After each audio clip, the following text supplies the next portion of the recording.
नमस्कार साथियों, मैं रजनी चारण अपने चैनल पर आपका स्वागत करती हूँ। साथियों, आज मैं एक ऐसी महिला, ऐसी चारण कन्या से आपकी मुलाकात करवा रही हूँ जिसने पहली धर्म की ध्वजा को लहराया है, जो लाखों महिलाओं का कल्याण करना, उन्हें रोजगार दिलवाया है और महिला होने का एहसास कराया है, उनका अस्तित्व क्या है ये बतलाया है। ऐसी महिला उमा रत्नू जी है। मन वचन कर्म से अब तक शुरू से लेकर आज दिन तक जुड़ी हुई है। अपना पूरा जीवन समाज की सेवा, महिला सेवा में निछावर कर दिया है। ना अपने लिए सोचा है, ना वो खुद के लिए जी है, केवल और केवल दूसरों के लिए जीने वाली हमारी उमा रत्नू जी। स्वागत करते हैं, उनका नाम लेते ही हमें गर्व होता है। उमा रत्नू जी, आपका स्वागत है, आपका अभिनंदन है। बहुत बहुत नमस्कार। आपसे मिलना तो बहुत गर्व की बात है। आप जैसी शख्सियत को देखना, उनसे बात करना, आप वह चारण की कन्या हो, वह चारण की पुत्री हो, हमारे चारण समाज का गौरव हो आप। जी, ये मातेश्वरी की कृपा है, मेरा सौभाग्य है जी जी। कि मैं चारण कुल में मेरा जन्म हुआ और ईश्वर ने मुझे लोक कल्याण के लिए चुना, ये भी मेरा सौभाग्य है। उमा जी, वैसे तो आपको कौन नहीं जानता। सूर्य उगता है, सबको दिखता है कि सवेरा हो गया है, वैसे आपको सब जानते हैं। उसी तरीके से मेरा क्या नज़रिया, सबका नज़रिया आपके लिए पॉजिटिव है। पर इतना सा और भी जानना चाहेंगे कि आप अपने मुखारविंद से अपने जीवन सफ़र का कुछ जिक्र करें कि वो नन्ही नानकड़ी कब जन्मी, कब बड़ी हुई, क्या क्या करती, खेलती कूदती, उस कन्या से बात करके। देखिए रजनी जी, जीव का जन्म ईश्वर कृपा से और अपने प्रारब्ध से होता है। जिसका जितना प्रारब्ध अच्छा होता है, तो मैं ये तो मानती हूँ कि मेरे कोई अच्छे कर्म होंगे, इसलिए मैं चारण कुल में उत्पन्न हुई। जी।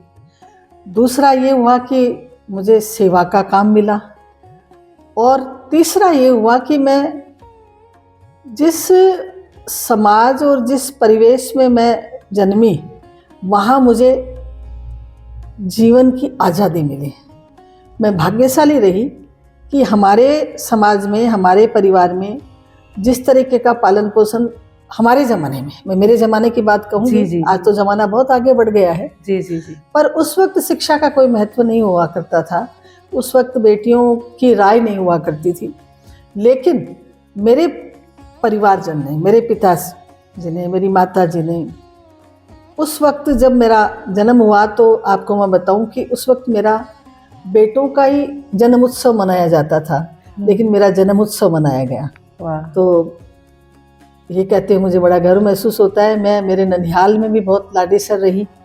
मेरा जन्म नारायणपुर में, मेरे ननिहाल में ही हुआ, और मेरा जन्म उत्सव मनाया मेरे ननिहाल वालों ने, मेरे मामा ने, मेरे नाना जी ने। मेरा गांव कल्याणपुरा, बालावतों का कल्याणपुरा है, गोविंदगढ़ के पास में।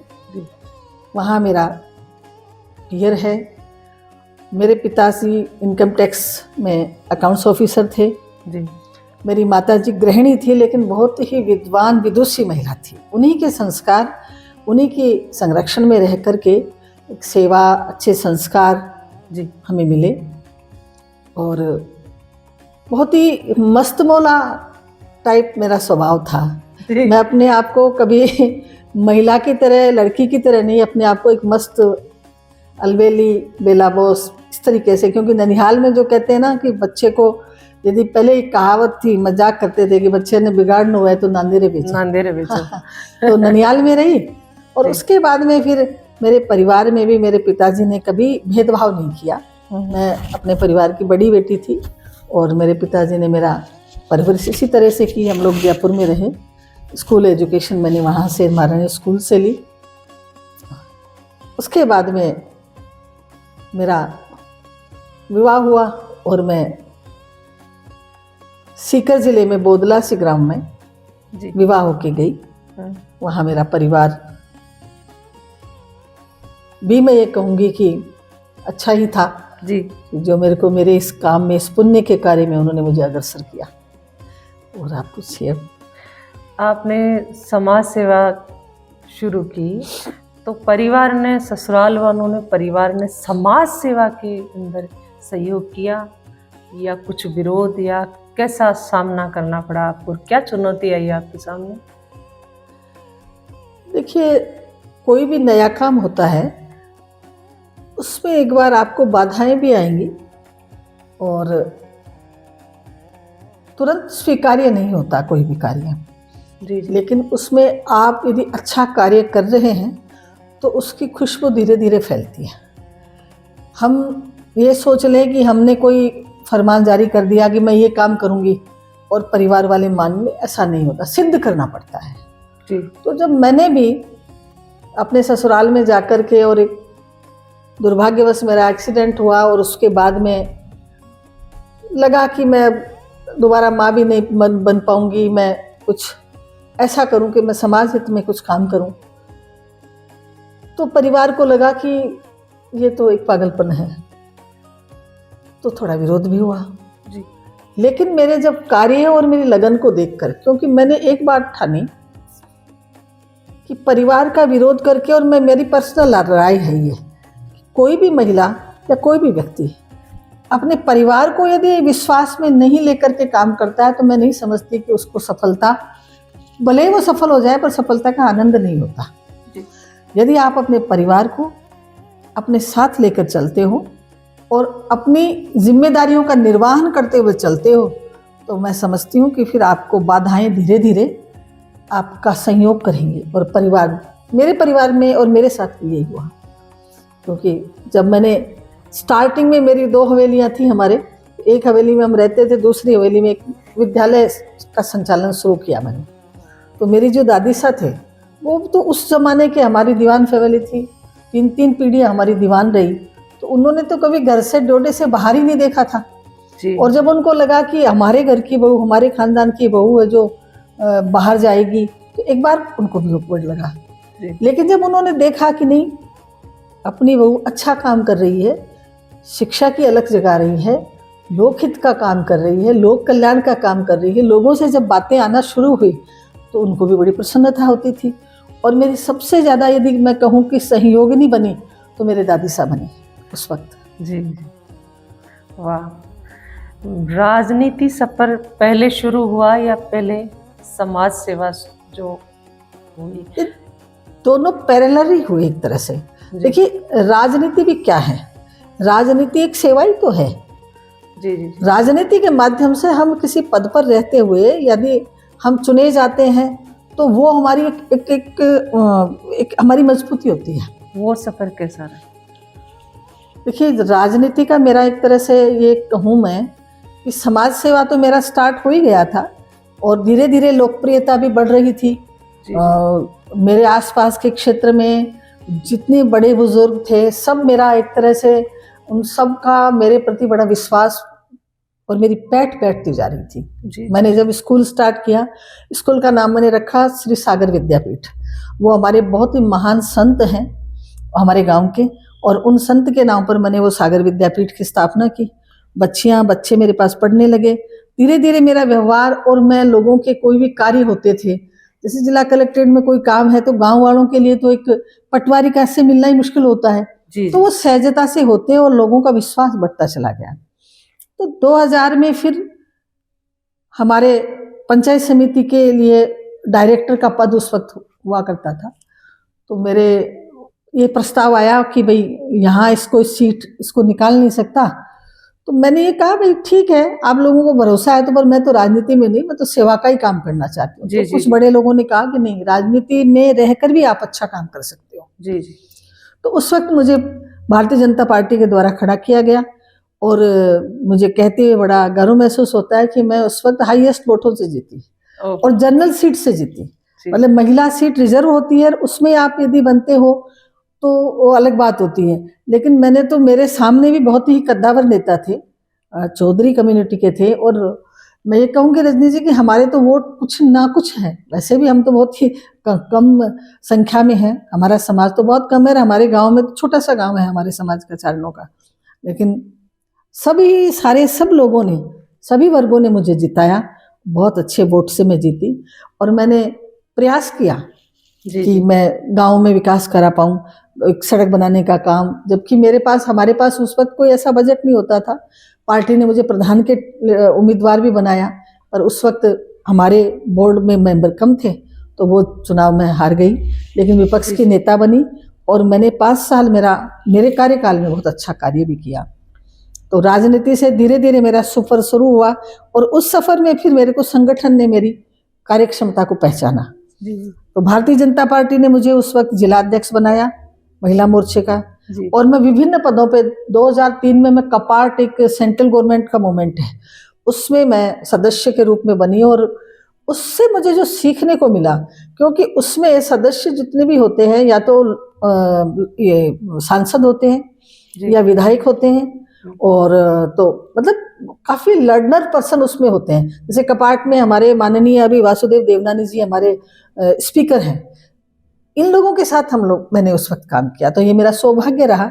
अपने सांसद जयपुर में श्रीमान रामचंद्र बोरा जी हैं, कुलदीप धनखड़ जी विधायक हैं अभी, आप देखिए इन लोगों के साथ, फूलचंद जी हैं, तो उनके साथ मैंने काम किया, तो मैंने बहुत कुछ सीखा। तो धीरे धीरे मैं सीखती गई, आगे बढ़ती गई, पर मन में एक संकल्प सेवा का ही था। तो एक मन में एक टीस थी कि नहीं, मुझे करना तो महिलाओं के लिए, वुमेन एम्पावरमेंट के लिए काम करना है। तो राजनीति और सेवा पैरेलल चलते रहे। धीरे धीरे विभिन्न पद भी मुझे मिलते चले गए। पार्टी ने काम देखा, मुझे समाज कल्याण बोर्ड की प्रदेश की कमेटी की वो बनाया गया जी। फिर मुझे 2016 में हमारी पूर्व मुख्यमंत्री माननीय वसुंधरा राजे जी ने, तो अब मुझे तो पता ही नहीं, और उन्होंने घोषणा कर दी और बाल आयोग में मुझे पद दिया। तो ये बहुत बड़ा पद था मेरे लिए, और इससे भी मैंने बालकों के हित के लिए, 0 से लेकर 18 साल तक के बच्चों के लिए, हाँ, बहुत अच्छा हम लोगों ने काम किया। आपने समाज सेवा, महिला को ऊपर उठाना उस समय शुरू किया जब अत्यधिक घूंघट प्रथा थी, महिला को बाहर निकलना नामुमकिन सा था। तो वो समय की कोई चर्चा, वो समय की कोई? जी रजनी जी, बिल्कुल। उस वक्त थोड़ी समस्या आई, क्योंकि मैंने अभी निवेदन किया कि कोई भी आप हटके काम करते हो, लीक से हटके, तो उस वक्त उसका विरोध भी होता है, और आपको ऐसे ही भी झेलना पड़ता है। जी। आपको प्रयास करने पड़ते हैं, और आपको सार्थक प्रयास करने पड़ते हैं। और मैं मानती हूँ कि यदि आपके प्रयास सही दिशा में हैं, और आप समर्पित होकर कोई कार्य करना चाह रहे हो, तो ईश्वर बड़ा दयालु है, उसके आशीर्वाद से आप आगे बढ़ते हो और अपनी सफलता प्राप्त करते हो। जी। तो लोगों ने कहा भी, अड़चने भी आई, और सबसे बड़ा रोग क्या कहेंगे लोग। तो मैं ये मानती हूँ कि लोगों की, हाँ, बात माननी चाहिए, पर ऐसी बात नहीं माननी चाहिए, क्योंकि वो मिथ्या भाषण यदि कोई कर रहा है तो हमें दुखी नहीं होना चाहिए, हमें आगे बढ़ना चाहिए, हमें सिद्ध करना चाहिए। तो मैं उस चीज़ को लेकर के आगे बढ़ती रही, और फिर ये समाज और सब लोगों ने मुझे सराखों पे बिठाया। और आज वुमेन एम्पावरमेंट पे तो आज मुझे बड़ा गर्व होता है, जब मैं बहनों के साथ बैठती हूँ, उनका जीवन परिवर्तन हुए देखती हूँ, उनके बच्चों को पढ़ते, किसी के बच्चे इंजीनियर बन गए हैं, कोई की बेटी डॉक्टर बन गई है। तो ये थोड़े से मोटिवेशन से यदि इतना फर्क आ गया है, तो मैं मानती हूँ कि समाज सेवा में यदि कोई भी व्यक्ति, मैं तो कहती हूँ चाहे महिला हो चाहे पुरुष हो जी, उसको मैं एक ही बस हमेशा कहती हूँ कि आप यदि समाज सेवा के क्षेत्र में हो तो उसको उसी तरीके से करो। और किसी भी कार्य में हम है ना, तो मैं तो यहाँ तक कि हमारी जो बच्चियां हैं, हमारे स्नेहालय की बच्चियां, उनको ये कहती हूँ कि आप यदि खाना पका रहे हो ना, तो उसको पूजा समझ के करो, तो आप शिद्दत से कार्य करेंगे तो सफलता प्राप्त होगी। महिलाओं की खुशी और महिलाओं का क्या व्यवहार था उस टाइम? एक आप ही के लगाए हुए पौधे से वो वृक्ष बन गई है, सुनीता, उससे मैंने पूछा तो उसने अपना जिक्र किया तो उसकी आंखें नम हो गई थी कि दीदी ने, जीजाबाई ने मुझे पूछा, क्या तू घर से बाहर निकलना चाहती है, क्या तू आगे बढ़ना चाहती है? तो वो कैसा था आपके लिए? तो ऐसी सैकड़ों महिलाएं हैं। मुझे हाथ पकड़ के खड़ा करके बोली, भीड़ में बैठे हुए को तो ऐसा उसने। ऐसी बहुत सी बहनें हैं। जी। और देखिए, कुछ तो उनमें भी है, क्योंकि ईश्वर कुछ ना कुछ गुण दे करके हर महिला में गुण होता है, बस थोड़ा सा तराशने वाला हो। मूर्ति पत्थर की बनती है और मूर्तिकार उसको गढ़ता है ना? पर हर पत्थर की मूर्तियां नहीं बनती, नहीं, कई बार काबिल रह जाते हैं, बस उसको गढ़ने की आवश्यकता होती है। तो मैंने तो प्रयास किया, ईश्वर ने मुझे मौका दिया, मैं यहाँ आई, द हंस फाउंडेशन की तरफ से हमें बड़े प्रोजेक्ट मिले और हमने इस काम को धीरे धीरे काम को करते करते ये महायज्ञ हो गया। छोटे से हमन से स्टार्ट किया और आज इतना बड़ा हो गया कि आज हमारी बहनों की कंपनियां बन गई। महाशक्ति बनाई थी, आज महाशक्ति राजस्थान नहीं पूरे हिंदुस्तान में काम कर रही है। अभी सिद्धिदात्री का हमने कार्य किया है नाबार्ड के सहयोग से। तो हमारी सिद्धिदात्री, मैं तो ईश्वर से यही प्रार्थना करती हूँ कि वो इंटरनेशनल लेवल पे हमारी महिलाओं की कंपनी बने और लोग उसको जाने। और मेरा उद्देश्य ये भी है कि महिला को यदि थोड़ा सा रास्ता मिल जाए तो बड़ी ईमानदारी से काम करती है, और ऐसा मैंने देखा है। लोग कहते हैं कि साहब महिलाओं को इतना नहीं होता, मैं कहती हूँ जितना महिला समझदार होती है, महिला जो मैनेजमेंट कर सकती है। मैं माफी चाहूंगी, महिला जो मैनेजमेंट कर सकती है वो, मैं कहती हूँ, पुरुष भाइयों से नहीं हो सकता। वो कमा सकते हैं, कमाते थे, लेकिन आज जो स्थिति है, जो मनी मैनेजमेंट है, जो MBA जो महिलाओं ने किया है, वो चाहे पढ़ी हुई नहीं भी है ना, तो उसको जो सेविंग की, हमारे तो SHG के थ्रू हमने जो काम किया है, हमने तो सिखाया भी यही है कि आपको सेविंग करना है। स्टार्टिंग में जब हम लोग कहते थे तो वो कहते थे हम कहाँ से बचाएं, बचत हम कहाँ से करें, लेकिन जब उस चीज़ को करना शुरू हुआ और उसकी प्रैक्टिस हुई तो आज वो मानती हैं, लाख डेढ़ लाख रुपए हर हमारी महिला के समूह में पैसे हैं, और उसका इतना अच्छा वो मैनेजमेंट करती है, बच्चों को पढ़ा रही हैं, फीस दे रही हैं, आगे बढ़ रही हैं। जैसे पशुपालन के साथ साथ हमने मिश्रित खेती का उनको एक टेक्नोलॉजी दी, तो आज वो दूध को बेच करके अपने बच्चों को भी पढ़ा रही हैं, आज वो कंपनी की मालकिन भी बन रही हैं। तो धीरे धीरे उन महिलाओं ने ग्रोथ किया है। तो आवश्यकता रही कि हमने उनको थोड़ा सा मोटिवेट किया और वो उस चीज़ को कैप्चर करके आगे बढ़ रही है। आपने इस जो ये एरिया है विराट वाला, ये काफ़ी पिछड़ा हुआ एरिया था, इसको इसमें से डेवलप किया आपने। और जिस पहाड़ पे नारायणपुर पहाड़ पे लोग रह रहे हैं, वहाँ कष्टदायी जीवन जी रहे थे, उनके लिए आपने जी इनको, क्योंकि मैं मूलतः तो सीकर की हूँ और मैंने सीकर में मेरा राजनीतिक क्षेत्र भी वो सीकर रहा, और सेवा का कार्य भी मैंने मेरे घर से ही स्टार्ट किया। मेरे ससुराल में बोदलासी में जो हवेली हमारी, उससे स्टार्ट किया। लेकिन जब मैं यहाँ आती जाती रही तो मैंने जब देखा कि जो महिलाओं की स्थिति है और काम करने की आवश्यकता है वो यहाँ ज़्यादा है, और कुछ जोग संजोग रहा तो यहाँ पर आकर मैंने देखा तो यहाँ तो ऐसी दयनीय स्थिति थी कि 6 महीने तो पेट वो रहते हैं अपने ऊपर जो पहाड़ है उस पे। हाँ। 6 महीने, एक माड़ा रेका माड़ा ऐसे गांव हैं, और 6 महीने वो नीचे रहते हैं। उसका कारण रहता कि पानी की समस्या थी उनकी, तो पानी के बिना, ऊपर बरसात का पानी, ऊपर टांके वगैरह उनके थे तो ऊपर हो जाते।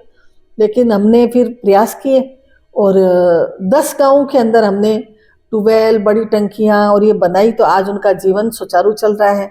उनको ऊपर जाने की आवश्यकता नहीं होती, पहाड़ पे नहीं जाते, उनकी वहीं पे खेती भी हो रही है, उनके पशुपालन भी हो रहा है, उनका दूध का व्यापार भी हो रहा है, और बहुत अच्छा काम फंडिंग एजेंसियों ने मिलकर के, नारी उत्थान के सपोर्ट से, नारी उत्थान ने सपोर्ट किया, फंडिंग एजेंसियों ने सपोर्ट किया, तो हमने वो काम उनके लिए किया। आज उनका जीवन बड़ा सुचारू चल रहा है। जब स्वच्छ भारत की बात ही नहीं सरकार की तरफ से, या कहीं से भी स्वच्छ भारत शब्द भी नहीं आया था, स्वच्छ अभियान, जब आपने शौचालय तैयार करवा दिए थे, लोग उन्हें यूज करने लग गए थे। तो देखिए रजनी जी, इसमें क्या रहा कि वो कहते हैं ना, आवश्यकता आविष्कार की जननी है। बिल्कुल सा। तो हमारी जो नारी उत्थान के साथ, या मैं ये कहूँ पर्टिकुलर मेरे साथ, आपने जोरदार शर्त रख दी। मेरे लिए ये रहा कि भाई अब महिलाओं को हम काम दें तो क्या दें, टास्क तो होना चाहिए ना। हाँ। तो मिश्रित खेती तो वो करे, पशुपालन तो वो करे जिसके जमीन हो। क्योंकि यहाँ आकर जब मैंने देखा, कुछ ऐसी बहनें भी हैं जिनके 1 इंच जमीन नहीं, झोपड़ी है बस। तो उन महिलाओं के लिए दिमाग में ये चला कि इनको मैं क्या काम दे सकती हूँ इनको। तो हमने डॉल मेकिंग का काम स्टार्ट किया। फिर सोचा कि ये भी एक लिमिट है, क्योंकि इसका भी मार्केट ना हो तो फिर क्या करें। तो फिर हमने उनसे कहा कि भाई आपको हम इंजीनियर बनाएं, ईंटें बनाना, क्योंकि मकान बनते हैं तो लोग खरीदते हैं ना, बाजार से खरीदते हैं, तो आप लोग ऐसा पर्यावरण का संरक्षण भी हो, तो फ्लाई ऐश की ब्रिक्स वगैरह बनाना। तो इस तरीके से द हंस फाउंडेशन ने हमें सपोर्ट किया। और फिर एसीसी सीमेंट के उनके और हमारे कोलैबोरेशन से हमने एक प्रोजेक्ट तैयार किया। उससे हमने फिर सोचा कि हमारी जो बिल्डिंग्स बन रही हैं, हमारे जो ये टंकियाँ ये सब बन रही है, क्योंकि हमें ब्रिक्स वगैरह लाना पड़ता था, तो हमने सोचा क्यों नहीं हमारी महिलाएं बनाना शुरू कर दें। तो वो दिमाग में विचार आया। रहा सवाल स्वच्छ भारत मिशन की, तो ये तो आप और हम जानते हैं कि मैं जब गाँव में जाती थी तो एक महिला को सोच जाते समय सर्पदंश से उसकी मृत्यु हो गई। ये मेरे दिमाग में इसलिए आया। मैंने जब पूछा, एक लामतोड़ गांव है, बोले कि ये सोच जाने के लिए जा रही थी रात्रि में। तो फिर मैंने कहा भाई बोले शौचालय थोड़ी होते हैं हमारे, तो हम तो ये सोचते हैं कि बाथरूम में क्यों नहीं गई। तो फिर बोले नहीं नहीं, हमारे तो जंगल में ही जाते, और ऐसा हम जानते हैं कि गाँव में जंगल का ही ज़्यादातर रिवाज है। तो जब उन लोगों से बात करी तो उन्होंने कहा कि भाई हम तो बना नहीं सकते। तो फिर इस विषय पर हमारी जब बात हमारी फंडिंग एजेंसी से हुई तो उन्होंने कहा कि हमने फिर ग्राम पंचायत से बात करी। ग्राम पंचायत ने कहा भाई ठीक है, आप हमारे पास फंड तो नहीं है, हम जमीन उपलब्ध करवाएंगे। तो हमने 11 गाँवों को चिन्हित किया। 11 गाँव, 11 सरपंच आगे आए, और उन गाँवों में 2-2 बीघा का कैंपस फंडिंग एजेंसी द हंस फाउंडेशन के सपोर्ट से हमने बिल्डिंगें बनाई। 11 लैट्रिन, 11 बाथरूम, 11 घाट और एक बड़ा हॉल। तो महिलाएं बैठ करके वहाँ भजन गाएं, अपनी बात करें, अपना दुख दर्द शेयर करें, और सब बहनें सुबह वहाँ आएँ। तो एक अच्छी उनके लिए अपनी बात, जैसे पुराने समय में पनघट होता था, जी जी। तो महिलाएं आती, अपनी बातचीत करती। भाई महिलाओं को सिर्फ घर से बाहर निकल के जाएं कहाँ। तो वो हमारा जो सामुदायिक सुविधा केंद्र है उन महिलाओं का एंटरटेनमेंट का एक साधन बन गया। उनकी सुरक्षा भी हो गई, वो अपनी बातचीत भी करने लगी, अपनी बचत की बात भी करनी है तो हॉल बना दिया उनके लिए। तो इस तरीके से हमने 10 में स्टार्ट किया। विजयपुरा एक गाँव है, उसमें सबसे पहले हमने, वहाँ के सरपंच ने हमें जमीन उपलब्ध करवाई। फिर हमारे नांगलहेड़ी, बैरावास, लामतोड़, ऐसे करके 11 हमारे गांव हैं, और वहाँ बड़ी टंकियाँ और ये सब हमने बनाई। तो स्वच्छ भारत मिशन हमने तो उसी वक्त से स्टार्ट कर दिया था। फिर हमारा धीरे धीरे, जैसे माननीय मोदी जी का तो एक विजन ही रहा, और तो उस वक्त हमें लगा कि पर्सनल शौचालय भी बनाने चाहिए। तो फिर हमने हमारी बहनों को मोटिवेट किया। उन्होंने कहा साहब हमारे पास पैसा नहीं है, हम कैसे बनाएं। हमने उनको सजेशन दिया कि हम आपको लोन दिलवाएंगे, 12,000 आपको सरकार देगी, लेकिन आप स्टार्ट करें। तो उन्होंने कहा साहब पैसे पहले, मैंने कहा हम आपको क्रेडिट में ब्रिक्स देंगे, आपको मटेरियल देंगे। कुछ हमारी बहनों को उनको बनाया कि आप बनो, अपना बिजनेस करो। बहनों ने तैयार किए उत्पादन, उन महिलाओं को क्रेडिट पे दिए। ऐसे करके पर्सनल शौचालय बने, और 750 शौचालय हमने बनाए किया था। उस टाइम हमारी दीदी भाई ने ये डेमो तैयार करके पूरे विजयपुरा को ओडिफ किया था, और घर घर जाके उनका शौचालय बनवाया था उन्होंने। स्वच्छ भारत की तो बात ही बाद में आई है, उससे पहले तो हमारी दीदी भाई ने घर घर जाके हर महिला के यहाँ पे लैट्रिन बाथरूम बनवा दिए थे। हमारे समूह में और हमारी कंपनी की ये नियम होते थे, हमारे समूह में वो ही बहन रहेगी जिसके घर में शौचालय होगा। ये तो समूह से जुड़ी 2008 से 9 से हर समूह की महिला को बता दिया गया था जिसके घर में शौचालय होगा वही हमारे समूह की सदस्य होगी। तो हमारे जीजीबाई की सोच तो मोदी जी से पहले से है। वाह, धन्यवाद और है, जब बहुत मोदी जी ने एफपीओ बनाने की तैयारी की थी 2014 में, तो हमारी उस टाइम पे उन्होंने मोदी जी ने तो सोचा था और उस टाइम पे हमारी कंपनी बन गई थी।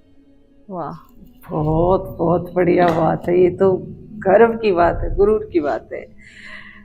हमारे सीकर जिले में भी आपने भूमि दान किया, तो आज उस भूमि की कीमत 5 करोड़ 7 करोड़ ऐसे है।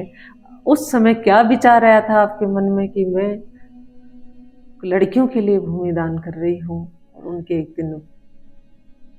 देखिए, मैं ये मानती हूँ कि वैसे तो सभी कम्युनिटी में बच्चियाँ पढ़ती हैं, पढ़ना चाहिए, लेकिन विशेषकर चारण समाज के दूर दराज के गाँव की बेटियाँ, क्योंकि मैं इस मामले में मैं बड़ी भाग्यशाली हूँ कि राजस्थान की पहली मैं महिला बनी हूँ शेखावाटी चारण महासभा के अध्यक्ष। जी, हमारे समाज ने मेरे पर भरोसा जताया और मुझे शेखावाटी चारण महासभा की अध्यक्ष मनोनीत किया। जी, तो बनते ही मेरा पहला ये सुझाव रहा, सब हमारे स्वजन बंधुओं से मैंने निवेदन किया कि मेरी ये इच्छा है कि हमारे जैसे हर जिले में आपको पता है कि छात्रावास होते हैं, लेकिन बालिका छात्रावास नहीं होते।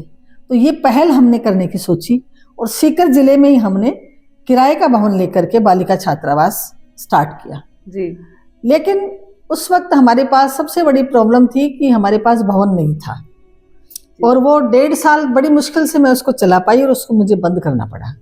जिन बंधु ने अपना भवन दिया था तो सभी को लगता है कि भाई हम निःशुल्क नहीं दे सकते।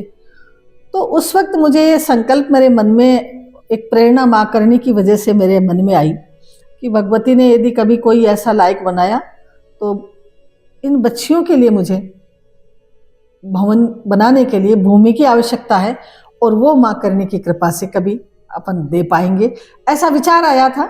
और वो समय आया और उस समय मैंने तो क्या किया, और मातेश्वरी की कृपा से वो हुआ। आज उसमें अब बालिका गृह का निर्माण हो रहा है, तो मुझे बड़ी प्रसन्नता है। मैं धन्यवाद देना चाहूँगी हमारे संपत जी को, आपके चैनल के माध्यम से। संपत सिंह जी एक बहुत ही नेक और समाज के इतना मतलब समाज के हित कारक है।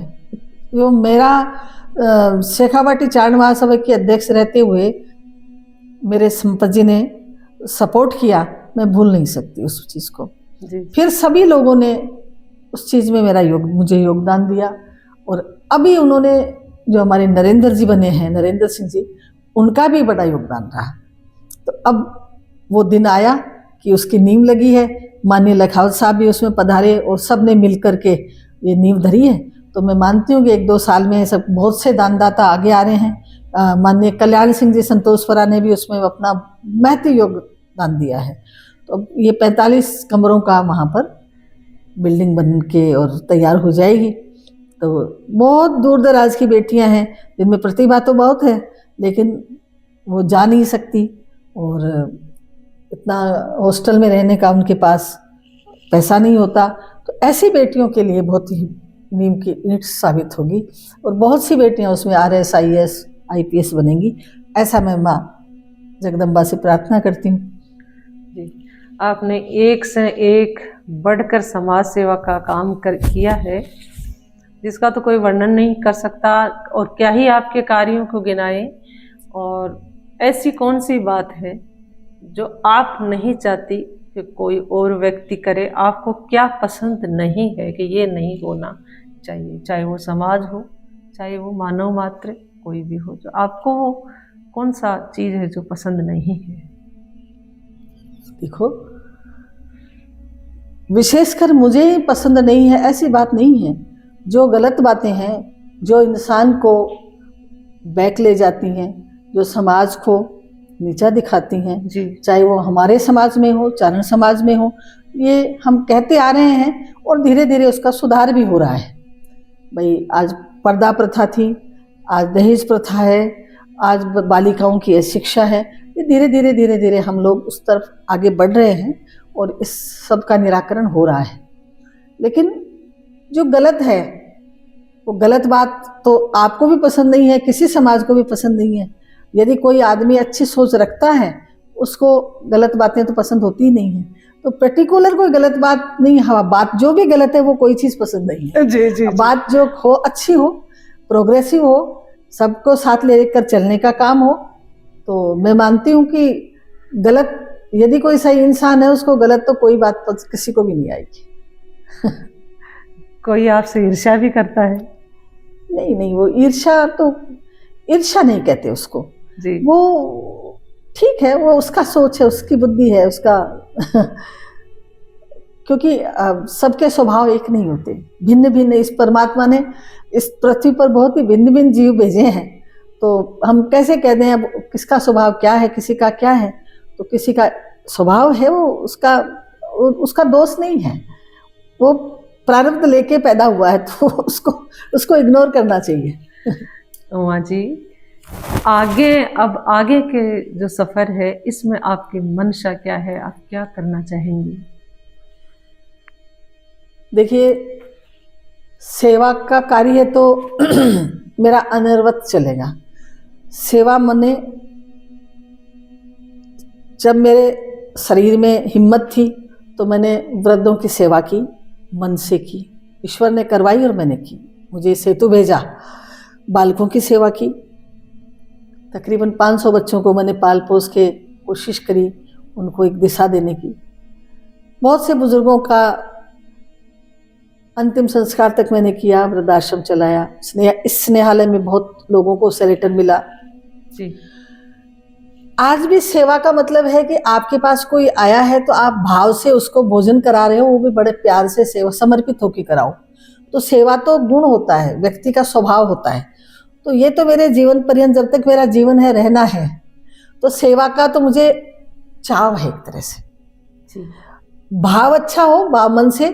लेकिन अब मेरी एक जो इच्छा शेष बची है, वो पहले भी थी, गौ माता की सेवा करना चाहती हूँ जी। चाहे मेरे से शरीर से ना हो, लेकिन मैं चाहती हूँ कि मैं इस सेवा में अपना योगदान दूँ। और शायद आपने भी उनका इंटरव्यू भी लिया था आपके चैनल के माध्यम से। हमारे आदरणीय नवल भाई साहब महाराज हैं। आदरणीय नवल भाई साहब हमारे, मैं कहती हूँ, चारणों का गौरव है वो। बिल्कुल। हमारे समाज में देवियां हुई हैं, लेकिन जैसे माँ करणी ने गौ सेवा करके, और आज माँ करणी है, मैं उनके ही अवतार, अंश अवतार में करणी माँ की अंश अवतार नवल भाई साहब को मानती हूँ है वो। और उन्होंने जो सेवा का संकल्प लिया है, तो अब मेरा, हालांकि आयु ऐसी नहीं रही कि मैं कोई सक्रिय शारीरिक तरीके से उनको मैं कोई सपोर्ट कर पाऊँ, लेकिन मैं मानती हूँ कि यदि मैं मन से भी वहाँ बैठ गई तो यहाँ से सेवानिवृत्ति के बाद में भाई यहाँ मुझे लगेगा कि अब मुझे यहाँ नहीं काम कर पा रही हूँ, तो मैं बाईसा के पास 2-4 साल जा कर के, जितना मेरा सामर्थ्य है शरीर में, जितना मैं मन से कर सकती हूँ, तो मेरा ये मन है। बाकी तो माँ करने की क्या इच्छा है, ईश्वर क्या चाहता है वो तो वो जाने, हमारे हाथ में कुछ नहीं, हम तो कठपुतलियाँ हैं। तो ये मेरा मन में भाव है। ऐसा तो कोई नहीं जिसको कोई पीड़ा नहीं होती या पीड़ा पहुंचाई नहीं जाती, पर आपको कभी किसी ने, जिसने डायरेक्ट इनडायरेक्ट पीड़ा पहुंचाई, उनके लिए कोई शुभ संदेश? ईश्वर उनको सद्बुद्धि दे, खुश रहें। और बस संदेश तो यही है कि सब एक साथ चलो। और जी। ये जीवन एक पानी का बुदबुदा है। अब उस वक्त उस व्यक्ति को पता नहीं है, यदि वो कोई किसी को पीड़ा पहुंचा रहा है तो उसका इंटेंशन पीड़ा पहुंचाना नहीं होता है, वो भी दुखी होता है। अब वो प्रारब्धवश दुखी है, ईर्ष्यावश दुखी है, वो अलग बात है। तो वो, मैं तो समझती हूँ कि दया का पात्र ही है जो भी व्यक्ति है। कोई किसी से ईर्ष्या करे, हमारे और आपके कहने से नहीं होगा, वो उसके समझ में जिस दिन आएगी उसी दिन अपने आप और ईश्वरी सद्बुद्धि देगा। इसलिए परमात्मा से प्रार्थना करती हूँ, माँ करणी से प्रार्थना करती हूँ कि वो कोई भी गलत सोच है तो उनको सद्बुद्धि दे और अच्छा काम। ये जीवन बार बार नहीं मिलेगा, ये जीवन दोबारा नहीं मिलेगा, किसी ने देखा नहीं है। तो इस जीवन को सुगंधित बनाओ, अच्छा बनाओ और लोक हित में अपने कर्तव्य का पालन करते हुए इस तरीके से अपने जीवन को जियो तो ज़्यादा ठीक है, हितकर है। जी जी, आप एक बार फिर अपनी नई सिद्धिदात्री के लिए शुभकामनाएं दे दीजिए। बिल्कुल, हमारी जो सिद्धिदात्री कंपनी बनी है और हमारी जो बहनें बहुत ही चुन चुन के आई हैं, कौशल्या जी हैं, राधा जी हैं, एक हमारी जो सिद्धिदात्री में डायरेक्टर बनी है वो तो बहुत ही छोटी बिटिया है, मतलब एज में छोटी बच्ची को भी अब की बार हमने मौका दिया है, पढ़ी लिखी बच्ची है। तो इस तरीके से हमारी पूरी टीम है वो बहुत ही कृत संकल्प है और इन सब चीज़ों को लीड जो कर रहा है राकेश है भाई, सुरज्ञानी है, ये सारी बहुत भागादौड़ी कर रहे हैं। और मैंने उनसे ये कहा है कि भाई नारी उत्थान संस्थान में अब मेरी वो हिम्मत भी नहीं बची, जैसे महाशक्ति को मैंने प्रमोट किया, लेकिन सिद्धिदात्री को तो आपको शून्य से शिखर तक ले जाना है। आप लोगों को आपने मेरे से सीखा है तो उसमें अब मेरी मदद के बिना आपको आगे ले जाना है। मेरी तो शुभकामनाएं और आशीर्वाद तो हमेशा है, पर मेहनत आपको करनी होगी। तो मैं ईश्वर से कामना करती हूँ। और चूंकि सिद्धिदात्री हमारी जो बनी थी उसका गठन हुआ वो नवमी के दिन ही हुआ, सिद्धिदात्री के दिन ही हुआ और नवरात्रि का ही समय था। जी। तो ये भी मातेश्वरी की कृपा से, माँ दुर्गा की कृपा से ही हुआ। तो मैं मानती हूँ कि आप और हम सब तो हैं ही हैं, लेकिन मातेश्वरी की विशेष कृपा है तो सिद्धिदात्री एक दिन बुलंदियां छुएंगी। इन्हीं शब्दों के साथ बहुत बहुत धन्यवाद, अनेक अनेक धन्यवाद उमा जी, आपने मेरे से बात की, मुझे मान सम्मान दिया। आपका स्वागत है रजनी जी। बहुत बहुत धन्यवाद दर्शकों, आपका भी।